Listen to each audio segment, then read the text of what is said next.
Life പദ്ധതിയിലൂടെ ലഭിച്ച വീട് വിൽക്കാനുള്ള കാലാവധി ഉയർത്തി. വീടുകൾ വിൽക്കുന്നതിനും കൈമാറ്റം ചെയ്യുന്നതിനുമുള്ള കാലാവധി 12 വർഷമായാണ് ഉയർത്തിയത്. സർക്കാരിന്റെ ലൈഫ് പദ്ധതിയിലൂടെ ലഭിച്ച വീടുകൾ വിൽക്കുന്നതിനോ കൈമാറ്റം ചെയ്യുന്നതിനോ നേരത്തെ 7 വർഷത്തെ കാലാവധിയായിരുന്നു ഉണ്ടായിരുന്നത്. ഇതാണിപ്പോൾ 12 വർഷമായി നീട്ടിയിരിക്കുന്നത്.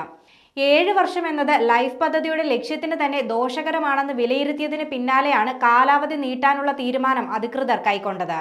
PMAY, തദ്ദേശ സ്വയംഭരണ സ്ഥാപനങ്ങളുടെ സഹായധനം കിട്ടുന്ന മറ്റു പദ്ധതിയിലെ വീടുകൾ എന്നിവയ്ക്കും ഇതേ വ്യവസ്ഥ തന്നെയാണ് ഏർപ്പെടുത്തിയിരിക്കുന്നത്.